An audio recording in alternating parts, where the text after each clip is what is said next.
Hablar sin pegues en la lengua es posible gracias a Universidad Horta Uruguay, Beneverito Uruguay y la Casa Bahía NSI. Vamos a hablar sin pegues en la lengua. Hoy vamos a hablar sin pegues en la lengua con Ana Laura Umansky. Ana Laura es licenciada en comunicación y profesora de historia. Ana, ¿cómo estás? Bien, ¿no? ¿Te puedo decir Ana? Sí, Ana, perfecto. Bueno, Ana, estás acá por un tema primordial. Orly nos contó de los traumas que le dejaste en su infancia. Entonces, para nosotros era clave poder traerte acá para que nos cuentes los traumas que dejaste en Orly en su infancia. Entonces, quizás Orly puede explicar un poco por qué estás acá. Así que, Dale. Orly, contanos Escuchamos. por qué vino Ana a este Dale. programa. Cuando era chica tuve una actividad en la que me presentaron a Ana como una negacionista del Holocausto. Y yo como mujer judía joven me enfrenté a una situación en la que alguien me estaba negando un genocidio sistemático de judíos y no tenía argumentos para decirle lo que estás diciendo estás mal. Y desde ahí me quedó remarcada. Pero por suerte no es negacionista, chicos, spoiler, sino que después de esa conversación nos explicó cuáles eran los argumentos para refutar esas mentiras que dicen los negacionistas. Bueno, hoy no lo haría. Hoy no lo harías, ¿por Hoy no qué? lo haría. ¿Por qué? Y porque tengo otra experiencia docente, porque capaz que no dejas el mensaje correcto, capaz que afirmas demasiado lo que estás tratando de decir que no es correcto, y la experiencia te da otra cosa. Y respecto a tu trabajo, ¿no? ¿Qué fuentes vos encontrás que utilizan para negar el holocausto? ¿Cuáles motivos pueden utilizar para negar el holocausto? ¿Qué fuentes o qué argumentos? ¿Qué argumentos? Los argumentos más básicos de hace años, creo que hoy cambia un poquito, pero es hacerte dudar sobre las cámaras de gas, es el principal, sobre el uso del gas utilizado, que es el ciclón B. Se basan también en la palabra, que no existe la palabra exterminio, se basan en que el diario de Ana Frank no es válido ni verdadero. Y bueno, y si quieres te digo algunos de los argumentos en esas respuestas, ¿no? Claro, o sea, me interesa, pero te dicen, no sé, las cámaras de gas. no existieron. Pero vos vas y las ves. Sí. ¿Qué te dicen que es? Ellos lo que te dicen que son lugares para despiojizar la ropa. Ellos sí admiten que hubo campos de concentración. No hay una negación burda, digámosle, no. Esa negación burda capaz que es del comienzo, después de la guerra, capaz que ahí había una negación burda, pero después con todas las fuentes que hay es difícil hacer una negación, no existió. Es mucho más inteligente la negación. Te dicen, no, esas cámaras de gas que ven ahí son para despiojizar ropa, la ropa que se les sacaba a los prisioneros cuando llegaban. Y bueno, es para eso. En realidad la mayoría de cámaras de gas para humanos están bajo tierra. Las que están sobre tierra, que son las que sobrevivieron, era para despiojizar ropa. Había de los dos tipos. El ciclón B, que es el gas que utilizaban, en realidad, si vos querés despiojizar o desinfectar, digámosle, podés usar agua y jabón, o un hipoclorito, ¿no? No Sí. tenés por qué usar gas. Y bueno, el ciclón B ellos lo tenían para despiojizar ropa, eso es verdad. Y en los campos ya existía el ciclón B, no es que tuvieron que salir a buscarlo, Bayer se los vendía. Al principio sí era para despiojizar ropa. Claro, después descubrieron que con eso se puede matar. Exactamente. También, claro. Y entonces uno de los grandes negadores, que se hacía pasar por científico cuando era profesor de literatura, hizo todo un estudio físico, digámosle, de una de las cámaras que señalaban como cámara de humanos, ¿no? De cámara para matar humanos. Y entonces hacía todo un estudio de lo que quedaba en las paredes, de cuánto gas había. Y entonces decía, no, porque las partes por millón que hay de gas no son suficientes para matar a un ser humano. O sea, la cantidad que quedó. Y entonces daban explicaciones de ese estilo. Alguien que no es de física, ¿no? Alguien que es de Claro. literatura. O sea, eso es lo que vos tenés que, en definitiva, razonar. Sí. En el fondo, ¿quién me lo está diciendo? Es como que, en realidad, yo te hablo de química. O sea, yo puedo leer ese argumento, pero no te lo sé explicar porque no soy de química. Eso fue lo que más nos costó averiguar en ese momento. ¿Cómo funcionaba el ciclón B? Nos costó mucho averiguarlo, tuvimos que preguntarle a la gente. La gente no sabe cómo funciona el ciclón B. Y en realidad, para matar un insecto necesitas mucho más cantidad de gas, porque son de sangre caliente, que para un humano. Y por eso las cámaras señaladas para humanos tienen menos gas, porque realmente necesitas menos gas. Es como cuando te dicen si hay una bomba atómica, los insectos, las cucarachas sobreviven, siempre te dicen eso, Sí. y tiene que ver con eso. Mirá, Como no lo que sabía. necesitas mucho más gas para matar a un insecto. De hecho, yo te lo repito porque no es que yo sepa de química, pero sé que necesitas 16.000 partes por millón para matar a un insecto en 72 horas y solo 300 partes por millón para un humano en media hora. Entonces, por eso esas cámaras tienen menos gas. Además, que es una zona inundable, por ejemplo, las de Auschwitz son una zona inundable, solo sobrevivió una, porque las explotaron cuando los nazis se retiraban, para no dejar testimonio. Entonces hay muchas explicaciones de lo del Ciclón B. Y esto, ¿no? De cuestionarte quién te lo está diciendo. Más que nada eso, el mayor argumento está en torno a las cámaras de gas. Porque es tan inhumano en el fondo, tan poco creíble, sobre todo cuando eso no había ocurrido nunca. ¿No? Claro. Es eso. ¿Y hay argumentos con, por ejemplo, el número de muertos? Sí. O... El número de muertos también es un gran argumento, y ahora te voy a decir los otros que ya había nombrado. El número de muertos son 6 millones y es simbólico. ¿Ah? En un momento se habló de 7 millones, en otro momento de 5 millones y pico. Es como si estuvieras hablando de numeritos, ¿no? En realidad, atrás de eso hay humanos. Y el número de muertos se saca, digámosle, se calcula a partir de la cantidad de judíos que había en Europa antes de la guerra. Se hace un cálculo de cuántos pudieron haber muerto por muerte natural en esos años, cuánta gente pudo haber emigrado, y faltan 6 millones. Es relativo, puede ser 5 millones, 900, es relativo y es simbólico. En realidad, al no tener todos los nombres, no podés decir exacto el número. Entonces, Pero millones de nombres hay. O sea, sí, pero no 6 millones. Claro. No tenés a todos. sí, Y igual, eso fue un trabajo que hizo el día de ayer, no tratar de que la gente registre. claro, igual matar, o sea, 50 personas. Matar, o sea, Totalmente. si el número, como me digan, 6 millones no existe. Bueno, pero si existieron 4, o sea, también es un montón. Si existieron 2, también es un montón. Ahí juegan con algo que es, si una cosa es medio mentira o medio verdad, es todo mentira. Claro. Te relativizan o te van minimizando. Hoy en día en realidad es una minimización, digámosle, ¿no? De minimizar la cuestión. No te lo niegan, te lo minimizan o te lo relativizan. Bueno, como los negacionistas hoy de las dictaduras. Exacto. Es lo mismo, hacen lo mismo, ¿no? Esto de si en Argentina hubieron 30.000 o 8.500, está pasando también, ¿no? Pero igual desaparecieron 8.500. Exacto, entonces te relativizan como si estuvieras hablando de un numerito de algo X, digamos. Claro, No de desaparecieron. humanos, no de historias personales. Obvio que las historias personales son mentira, ¿no? Eso es lo Sí. que ellos dicen, y es muy confuso para la historia el tema, para la ciencia histórica también el tema testimonios.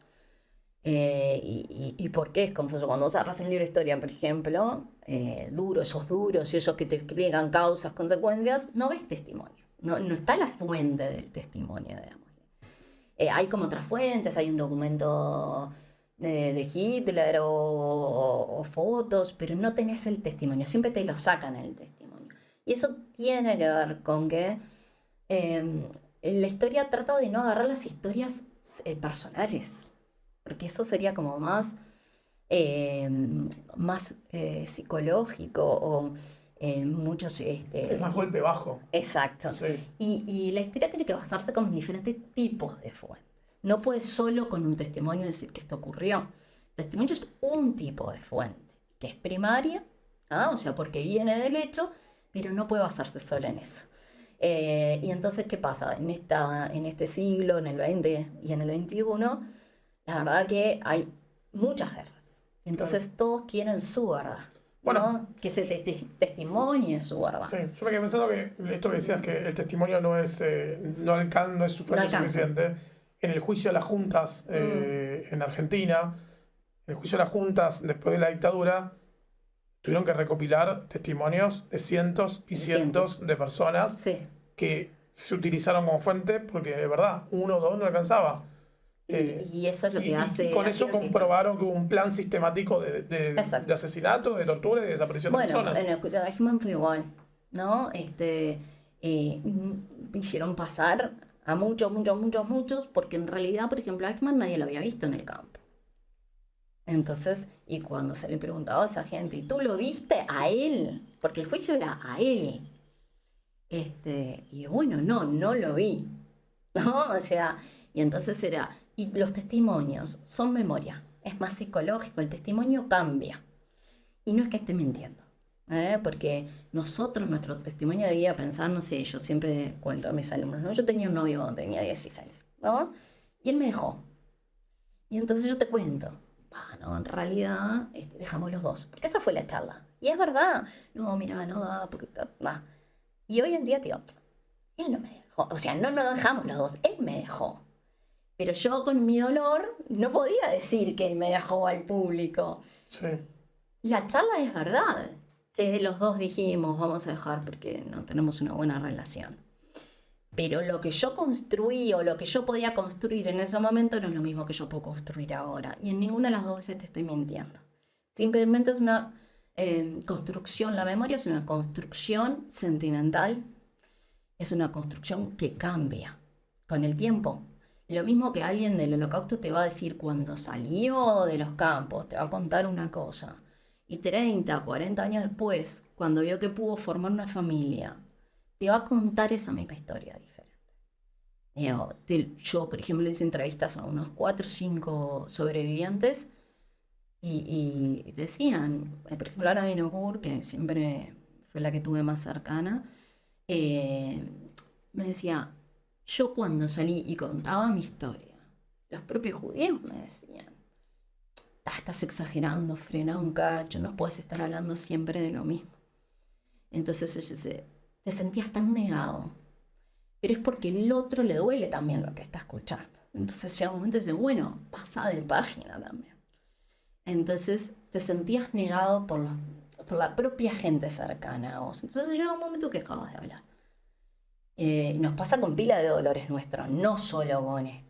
Entonces ella me contaba que una vez escuchó a un negador en la radio, dijo, pero como no sé cuántos, 20 años después, y empezó a hablar, empezó a dar su testimonio.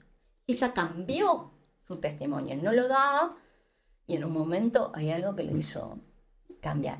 E incluso yo a ella la escuché, yo la invitaba, por ejemplo, a un tercero de liceo y te contaba con una simpleza, sin drama, te contaba lo que era para ese público. Era muy buena contando. Ahora, y te lo contaba alguien adulto y te lo contaba mucho más drástico. Y no es que esté mintiendo, es que tú estás haciendo un relato de lo que viviste y ese relato cambia. Por eso en historia no se agarran tanto los relatos, porque tiene que ser confiable y hay que contrastarlo con otras fuentes. Y todo el mundo quiere que agarren su relato. ¿Qué busca? O sea, el negacionista. O sea, ¿a quién busca convencer? A todo el que pueda. O sea, Si vos buscas todos los negacionistas, los buscas por su nombre, vas a encontrar que siempre pertenecen a un grupo o de supremacía blanca o neonazis directamente y son antisemitas que tratan de pasar por ciencia sus argumentos, mucho más inteligente que decir simplemente ay qué feo el judío o que nariz grande o que eso era mucho más burdo en su momento. Es mucho más inteligente el negacionismo. Y ahora también con todos los medios, el negar las cosas, o por ejemplo vos ves a los chiquilines adolescentes, y te dicen, ¿y eso quién lo dijo? Y eso, todo te lo relativizan, te dicen, no, el hombre no llegó a la luna. ¿Viste que Entonces, todo lo que parece como, y esto lo usan mucho, ¿no? Como, me están mintiendo, es conspiracionista, ¿no? sí. En todo es así. Y eso es lo que prende hoy. Como la pandemia. Exacto. Sí. Exacto, hay como algo te están mintiendo. Y la persona que cree, o sea, la persona que se come el cuento. O sea, sin ir a ningún prejuicio. ¿Hay algún estereotipo de persona que come el cuento o no? No. ¿No? No. O sea, puede ser desde el más intelectual hasta Sí. el más ignorante, Sí. desde... Sí. No importa dónde nazca, no importa nada, de la No. condición social. No, de hecho uno habla con diferentes personas y todo te lo relativizan. Hoy te relativizan muchas cosas del conflicto, ¿no? Bueno, a mí me llama la atención la cantidad de gente relativizando lo que pasó el Sí. 7 de octubre Sí, con Israel, viendo los videos en vivo y en directo. O sea, Sí. entras a Twitter, veía los videos en vivo y en directo de cómo estaban masacrando gente y dices, bueno, está bien, lo que pasa que, ¿no? Como banalizarlo completamente. es eso. Y eso es lo feo del asunto, en el fondo. Porque antes se decía, no, porque una imagen vale más que 1000 palabras o algo repetido 1000 veces, ¿no? Decía Sí. Goebbels, se convierte en realidad. Y hoy está complicado porque incluso viéndolo, te dicen que no. ¿No? Claro. No, y además Este, viéndolo de parte de quién, ¿no? Porque viendo que mueren judíos, te lo relativizan. sí. Hubiesen muerto niños en África. Y qué no es un tema barbaridad. tampoco. Hay algo hoy en día que cambia, ¿no? Los relatos, es que pensar que hoy todo, o sea, es imagen y no es imagen dura, o sea, no es la foto. No es la foto de los nazis, porque en el régimen nazi, las fotos que nos llegan a nosotros, que también deberíamos preguntarnos, ¿y cómo nos llegan todas esas fotos? ¿Que los judíos sacaban fotos? Y no, en realidad las fotos son de los propios nazis, que era para, una vez que hayan hecho este tercer Reich, ¿no? Este tercer gran reino, que el primero fue el romano, después el de Napoleón y después iban a ser ellos, era testimonio para ellos sacar fotos. Por eso tenemos tantas fotos. La mayoría, hay uno solo, un judío que logró sacar en guetos, pero las demás son testimonios. La foto es testimonio. Y no es verdad que la foto dice la verdad, ¿no? O sea, porque en realidad la foto muchas veces no muestra contexto. Pero hoy vos pensás que todo el mundo está viendo el mismo, hoy es imagen audiovisual. Y vos pensás que todo el mundo está viendo la misma imagen que vos ves, pero en realidad vos estás viendo y a vos te va a reproducir lo que vos ya viste, entonces te reproducen videos que a vos te gustan, porque ya saben que vos entraste en eso, ¿no? Y entonces la inteligencia artificial hoy te vuelve a mostrar cosas que saben que a vos te van a interesar. Entonces vos estás pensando que todo el mundo está viendo lo mismo y en realidad no. Entonces vos decís, ¿cómo relativizan? Si vieron los videos, no todo el mundo está viendo lo mismo. Vos pensás que todo el mundo está viendo lo mismo y hay gente que no lo está viendo. Entonces, si yo soy más de Israel, voy a mirar esos videos. Y si soy más de Palestina, voy a mirar los videos palestinos. Entonces también ese imaginario que todos estamos viendo lo mismo no es real hoy en día. Claro. ¿No? Incluso un político puede mandarte a vos lo que a vos te interesa y el mismo político me puede mandar a mí otra cosa con la inteligencia artificial, que es lo que a mí me interesa. Entonces, también los medios hoy cambiaron. Entonces vos decís, bueno, claro, están relativizando. Mucha gente no los vio. O mucha gente elige qué ver también. O se lo elige la inteligencia artificial. Entonces, eso es lo complicado, ¿no? Este filósofo Byung-Chul Han, que yo no sé si se dice así, pero coreano, no sé si está bien dicho el apellido. Él, por ejemplo, sacó un librito el otro año que se llama es infocracia, ¿no? Entonces dice, hoy en día las democracias caen porque te eligen qué información, es lo que tú decís de África. ¿Por qué no te muestran las guerras que hay en África? ¿Por qué? Si está lleno, desde la descolonización, desde el 45 que hay guerras en África, tremendas guerras, con niños soldados que matan, o sea, que sería un notición, pero no es noticia. Entonces, los medios te están eligiendo qué es noticia, ¿no?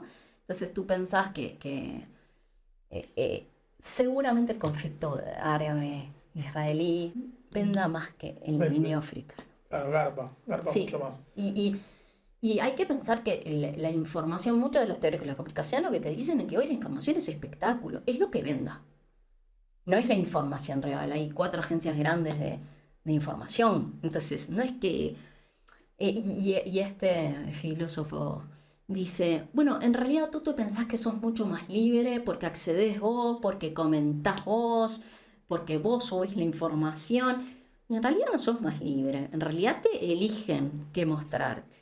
Y a mí me parece interesante, es decir, la democracia cae desde ese lugar, de que vos te pensás recontra libre, ¿entendés? Vos te sentís que subís la información y la creás vos, pero en realidad la inteligencia artificial te está mostrando todo el rato lo que tenés que consumir. Entonces dice, bueno, la información ya se volvió un consumo. Bueno, a mí eso me parece interesante y como diferente para ver las cosas, ¿no? Por ejemplo, yo siempre le muestro a mis alumnos de la guerra de Vietnam, ¿no? Hay una foto que cambió la historia de la guerra de Vietnam. Hay dos que cambiaron, porque fue la primera guerra de los medios de comunicación. Fue la primera vez que realmente se habla de un cuarto poder en los medios de comunicación. Bueno, nosotros tenemos el poder ejecutivo, el legislativo, el judicial, y hoy se habla de un cuarto poder que serían los medios. Y hay un fotógrafo que me ganó el premio Pulitzer, que es esa foto que es muy conocida, que son dos vietnamitas, uno es de Corea del Sur capitalista, el otro es de Corea del Norte socialista, comunista mejor dicho, y la foto es el de Corea del Sur pegándole un tiro al de Corea del Norte, ¿no? Y Eddie Adams, que es el fotógrafo, gana el premio Pulitzer ese año, mejor foto periodística, ¿no? Y entonces dice, en realidad esa foto miente, no fue manipulada, pero no cuenta nada. El de Corea del Sur, el general de Corea del Sur mató al general de Corea del Norte. Y yo sin manipularla, yo maté al general de Corea del Sur. Porque yo hice ver al mundo que los del sur estaban matando a los del norte. Y en realidad, yo que estaba presente ahí, el de Corea del Norte había matado recién a 17 de su grupo. Dice, ¿qué hubieras hecho tú si hubieras estado ahí? Le dice. Dice, las fotos mienten incluso cuando dicen la verdad. Y es como contexto, ¿no? Yo digo, nos estamos re divirtiendo acá, y yo te saco la foto y vos te estás re riendo, y acá los que están acá están re aburridos. Pero es verdad que vos te estabas riendo. Y es verdad que la foto está sacada en el momento. Pero los medios manipulan con eso. Creo que eso es lo más difícil hoy en día, ¿no? Para darte otros argumentos negacionistas, está lo del diario Ana Frank, que dicen que es mentira. ¿No? Te dicen que la letra no es de ella. Y no todo el mundo tiene acceso a ir a la casa de Ana Frank, ¿no? Que es donde está el diario original. Y es verdad que tiene otra letra, porque el padre escribió sobre el diario, porque el padre no era consciente primero de la importancia que iba a tener el libro a nivel mundial, y él tachó cosas, está escrito con bolígrafo, entonces te dicen, bueno, el bolígrafo no existía en la guerra. Y la verdad es el padre que lo tachó, el original está tachado, está sobrescrito. Primero porque tacha cosas el padre de su vida sexual que no quería que se enteren y de las peleas con la madre. Y reescribe cosas arriba. Entonces, ya decir que algo que fue verdadero mínimamente tiene una trampa, es toda una. Claro, es verdad. Sirve para deducir de un mínimo, te saco a que todo es mentira. ¿Entendés? Entonces, hoy en los medios pasa mucho eso. O, por ejemplo, en un momento se dice, se hicieron jabón con los judíos. Se hizo jabón de manera industrial. Porque se dijo al principio que hicieron jabón de manera industrial. Y no se hizo, la verdad es que no se hizo. Pero sí se intentó. Se intentó. Mengele lo intentó en sus laboratorios. El jabón no se podía hacer con piel humana. Pero entonces te dicen, ¿vieron cómo dijeron los judíos lo de los jabón? No existe. Bueno, no existe. Claro. Igual es un montón hacer un jabón de un cuerpo humano, o al menos intentarlo. ¿Y qué motiva a los negacionistas a relativizarlo todo? Yo creo que es odio. Es odio, como es algo inexplicable siempre en lo sentimental. Es desde odio, nacionalismos, confundir ideologías. Yo creo que es un antisemitismo nuevo, digamos, ¿no? Bueno, es como dice Sartre. Sartre dice, si los judíos no hubiesen existido, el antisemita lo hubiese inventado. Porque lo que los motiva al antisemita es el odio, y el odio es ese motor para inventar a quien odiar. A mí un ejercicio, me acuerdo una vez que fui a Yad Vashem, que decía, Los culpables fueron los que andaban en bici y los judíos. ¿Los que andaban cómo? En bici. ¿No? Y entonces decía, ¿por qué los que andaban en bici? Entonces yo decía, ¿y por qué los judíos no te preguntaste? Entonces, el odio es muy difícil de explicar. Es difícil de explicar. Cuando vos te dicen que un judío es así o es asá, ¿no? Ujú. A nosotros nos pasan que... A mí me pasó ahora en estos tiempos, ¿no? Con el conflicto, como que de gente que me esperaba que me diga, che, violaron a las mujeres judías. Gente que es recontra feminista, Sí. ¿no? Y no me dijo nada. Gente que es amiga. Y lo banaliza y lo relativiza. Lo analiza totalmente. Entonces, después que pasó uno, yo no me dijiste nada. Ujú. En primer lugar, ni siquiera capaz que hayan visto videos, me dijeron. O testimonios o cosas. Pero en segundo lugar, lo estaba analizando. Y ahí decís, bueno, entonces, ¿es antisemita? Dice, porque si es judía no te digo nada. Te colectiviza en el... Israel está haciendo una respuesta desmesurada. Pero tuviste un mes para ver lo de que violaban a mujeres judías. De hecho, la ONU recién estos días, después de 2 meses, después de que lo apretaron a la ONU, salió a decir. Sí, a mí lo que me llama, yo a veces pienso, como judío, tengo que ser honesto, yo a veces pienso, bueno, a ver, siento que a veces es muy fácil como judío decir que todo el mundo es antisemita. Sí, ¿Sí? yo también pienso igual. Ahora, también y a veces pienso, bueno, quizás no es antisemita, quizás es pelotudo, ¿no? Pero después, bueno, después termino cayendo en, bueno, sí, es antisemita. Pero a mí lo que me pasa es que realmente creo que la mayoría de los latinoamericanos, me voy a ir a Latinoamérica, no me voy a quedar solamente en Uruguay y en Argentina, salvo grandes capitales, la mayoría de los latinoamericanos no vieron un judío en su vida. Nunca. ¿Sí? Con lo cual no tienen ni idea lo que es un judío. Yo camino por la calle sin la kipá y no saben que soy judío. No. Con lo cual es muy fácil Entrar con el entrar discurso. en ese discurso. Pero no solamente es fácil entrar en ese discurso, sino que también mucho de lo que me da la sensación es que encima los latinoamericanos somos muy blanco-negro. Totalmente. Y el conflicto en Medio Oriente está lleno de grises. Entonces es como, no podés irte para un lado o para el otro. Hay un autor que dice, hoy hay un discurso del doble piensa. La guerra es libertad. Bueno, ¿es guerra o es libertad? No todo es blanco y negro. Hay cosas en el medio. Y vos me decís, bueno, el antisemita al final es pelotudo, no es pelotudo. Hay algo de desinformación, claramente. Y no todo, a ver, no van a salir a matar judíos, ¿entendés? Pero en el fondo no te importó que violaran a una judía. Y entonces creo que también tenés que descubrir en vos mismo que no te importó. ¿Se relativiza de la misma forma con otros grupos étnicos, por ejemplo, gitanos, homosexuales, Sí, negros? sí, la verdad que sí. Al gitano, por ejemplo, cuando decís el holocausto del pueblo judío, y hay que decir, y gitano, en la misma frase, porque fueron tan perseguidos como los judíos. Lo que pasa es que eran un número menor, y entonces también tiene que estar en la frase, es el holocausto del pueblo judío y el pueblo gitano. A mí, ¿sabes lo que me pasa hablando del tema de la banalización? Hay una película que a mí siempre me hizo un ruidazo, pero bárbaro. Y cada vez que lo discuto con alguien, como que me dice que yo estoy equivocado. Sí, la vi. Pero a mí me hace mucho ruido, ¿sabes cuál?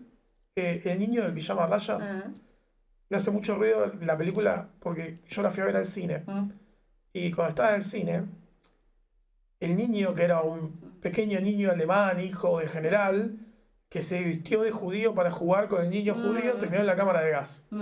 Y la gente lloraba por la muerte de ese niño, cuando adentro de la cámara de gas había cientos de personas más que estaban muriendo. Pero la gente lloró por ese nene, por el nene alemancito. Y yo salí de ahí indignado y enojado y la gente lloraba en el cine, pobre el nene. Y yo no podía creer lo que estaba pasando. Y a mí me hacía un ruido bárbaro. Y lo que me llama la atención es que somos pocos los que nos hizo ese ruido. Muy pocos. Y incluso incluso amigos míos siendo judíos, que ¿en serio vos pensás eso? Y yo, sí, ¿cómo? Está muriendo un montón de gente ahí, pero solamente nos preocupa el alemán que se murió, porque no se tenía que morir. Sí. Claro. Sí, y tampoco capaz que el homosexual tampoco, no lloraste, no, porque los homosexuales fueron igual de perseguidos, fueron perseguidos, los primeros exterminados fueron los niños con discapacidad, Sí, hay una película llamada Men. ¿tá? ¿No es? Y de su propio nacionalismo, de sus propios alemanes, ¿no? Para no prosperar esa raza que no había prosperado Claro. bien. Sí. Y tampoco hablamos de eso, Ujú. ¿no? Y no hablamos, bueno, los comunistas también fueron perseguidos. Cada uno tenía su estrella, así como a los judíos nos hacían poner la estrella de David, a otros le hacían poner el triangulito y a otros le hacían, ¿no? Y a mí lo que más me llama la atención es que no se diga el pueblo gitano. A mí me llama poderosamente la atención. Y los por qué gitanos, crees? ¿Y por qué lo porque crees? los gitanos no tienen tanta voz y no es un pueblo tan de la escritura. Entonces, es un pueblo mucho más oral, es un pueblo mucho más disperso, es un pueblo sin un estado, sí una nación, pero no un estado. Y entonces no tienen su propia voz. Y no lo han transmitido tanto. Pero también tienen su holocausto ahí. El porcentaje fueron como entre 500.000 y 800.000. No es poco. Y aunque fueran 3, ¿no? O sea, no importa. Ellos fueron tan excluidos, tan como los judíos. Y hay como, retomando lo que vos decís, hay una banalización de las cosas, ¿no? Esto lo dijo Hannah Arendt, que es la banalización del mal, que es lo que me parece que hoy en día ocurre más. Arendt lo decía cuando hicieron el juicio de Eichmann, nuevamente retomando, decía, todos esperaban ver un monstruo, un tipo que diga cosas perversas, que diga algo como muy fuera de lugar. Era un tipo tan normal, era un tipo tan burócrata, dice ella. Ella dice, a mí me daba la impresión que ni siquiera buscaba tanto la muerte de los judíos. Él fue un burócrata que hizo lo que le dijeron que tenía que hacer. Y su función era llevar a la gente en los trenes desde las ciudades a los campos. Esa era su función. Pero en realidad él es el encargado del exterminio. O sea, porque él lo que estaba haciendo era llevar a la gente al exterminio. Y entonces se banaliza un tipo como él, porque estás esperando un monstruo. El tipo decía, bueno, pero yo no quería matar a los judíos. Cuando nosotros nos reunimos, yo dije de mandarlos a todos a una tierra, o a Madagascar, o a La Pampa, yo no los quería matar. Yo simplemente hice lo que me mandaban.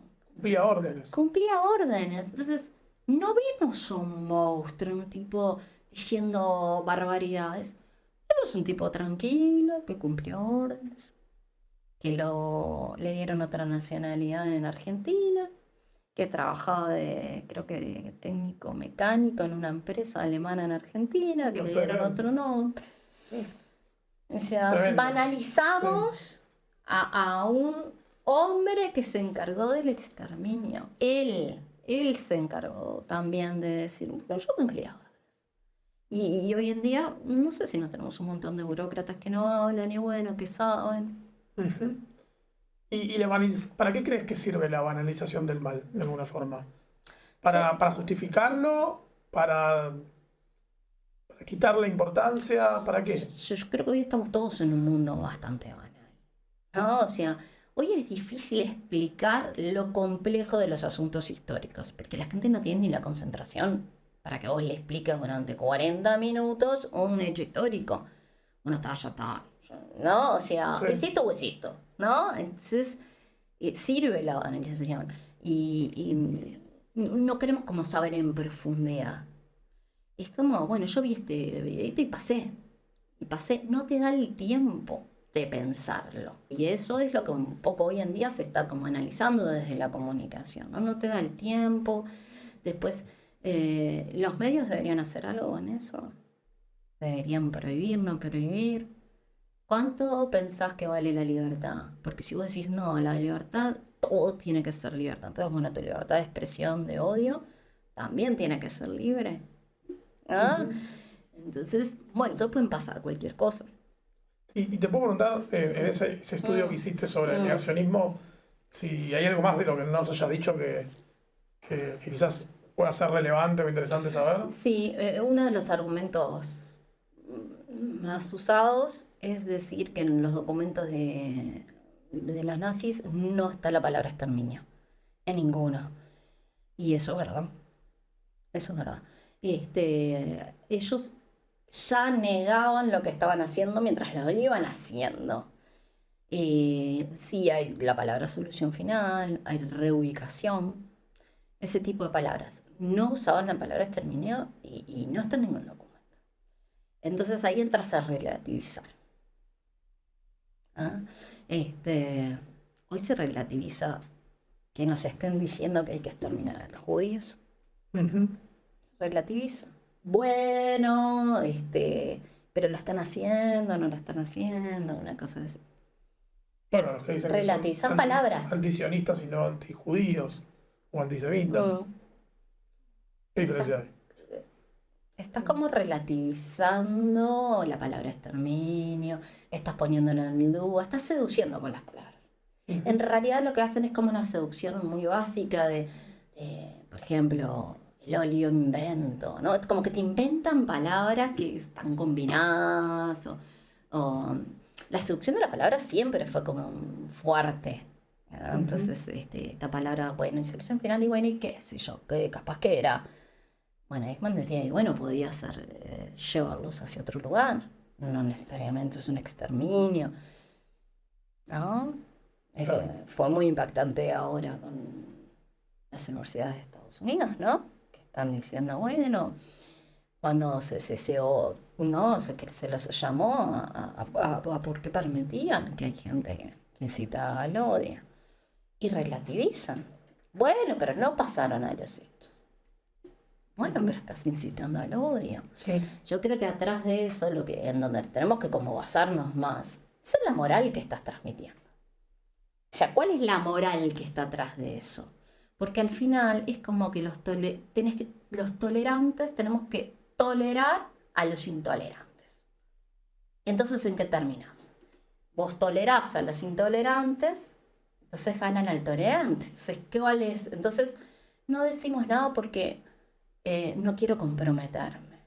Bueno, pero llega un momento que te tenés que comprometer. ¿Entendés? O sea, tenés que dejarse, no, porque si yo en mi trabajo me digo algo, o si yo no, públicamente no puedo decir, bueno, así empezó también el nazismo, ¿no? O sea, ¿cuánta gente tenía compañeros, desde los más intelectuales y conocidos públicamente, y no los defendiste? ¿No? Pero porque estás relativizando. Sí, Karl Popper es el que habló de...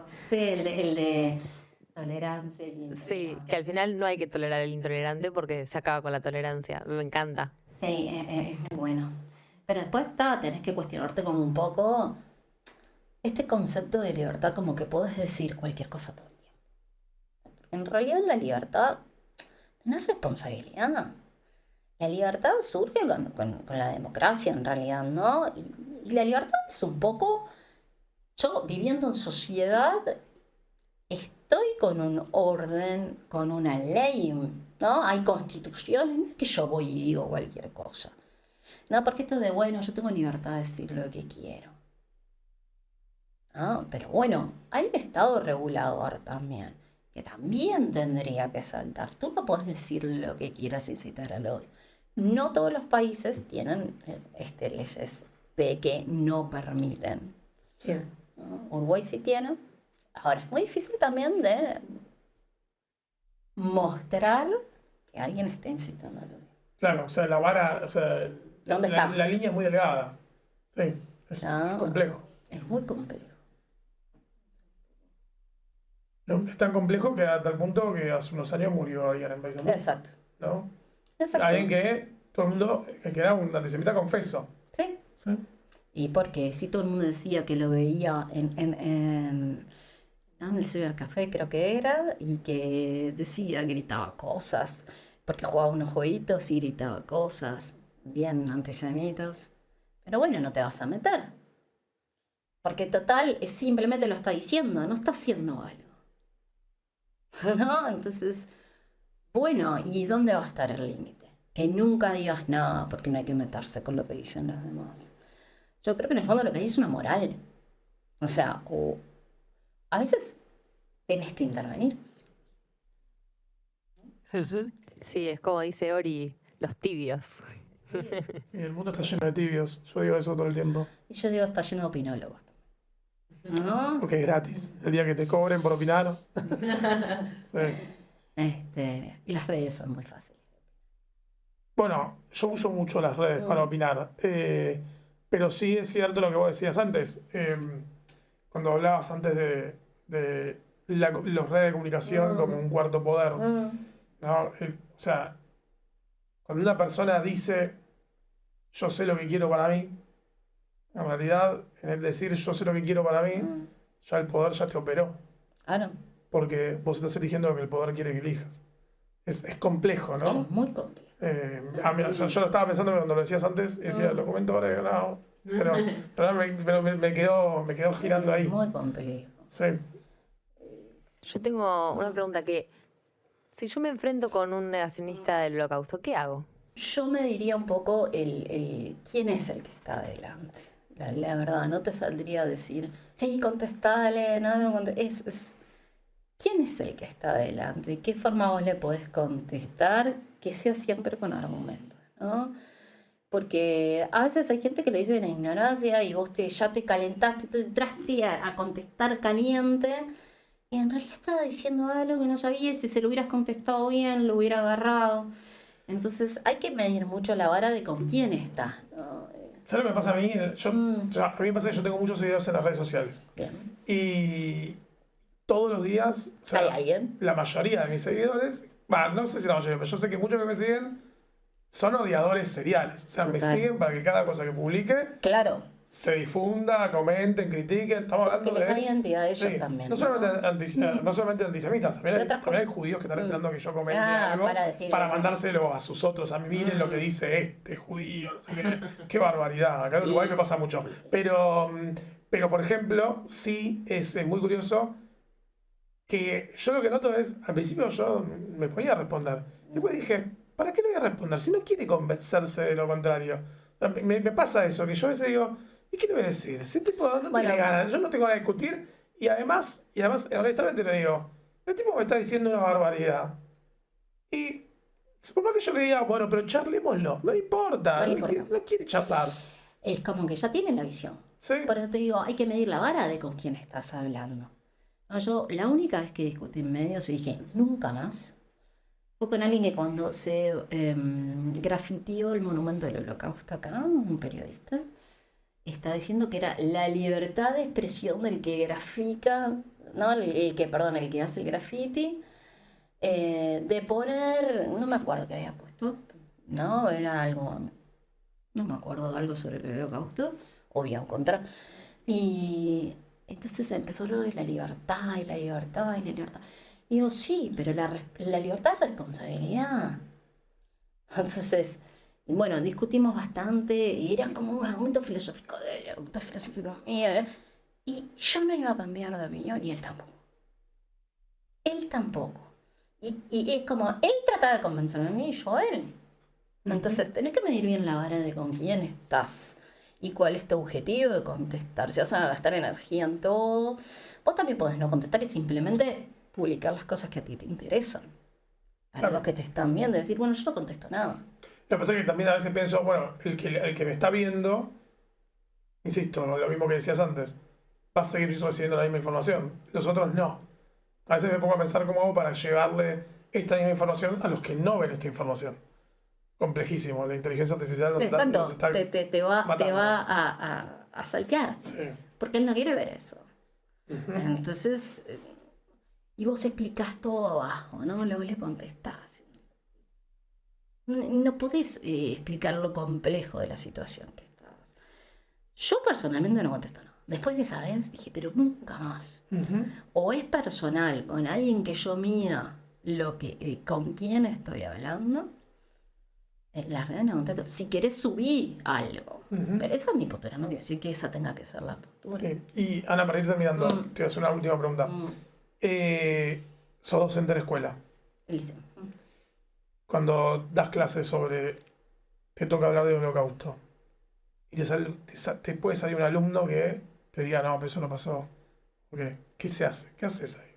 Te lo pregunto de verdad. Porque... yo le retruco con cosas, pregunta, repregunta. Me pasó una vez, no tanto el holocausto, no pasó esta relativización. También son chiquines con menos información, ¿no? Pero sí me pasó hablando de algo que me dice, no, pero viste cómo son los judíos. Yo no miré y digo, no, ¿cómo son? No sé.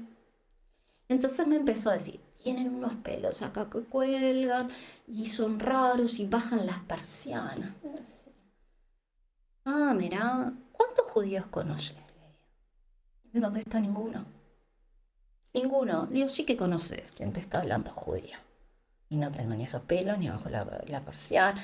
¿No? Entonces yo tiendo siempre a no contestar y a hacer una repregunta. ¿No? Como en la repregunta estás cuestionando lo que el otro está diciendo. Yo siempre voy desde ese lugar, ¿no? De repreguntar, no calentarme, ¿no? El no calentarte, pero esto no va solo con este tema. Hay otros temas ideológicos que también te calientan, sí. ¿No? O sea, o temas de valor. Vos decís, pero ¿qué hay atrás de este chiquilín que te está diciendo esto? Entonces, al repreguntar, vos entendés qué hay atrás. Cuando vos ya te calentás de una, vos ya estás dando interpretación de que él en realidad... Y a veces venía por otro lado. ¿No? Entonces, yo siempre le repregunta como, a ver, ¿por qué? ¿No?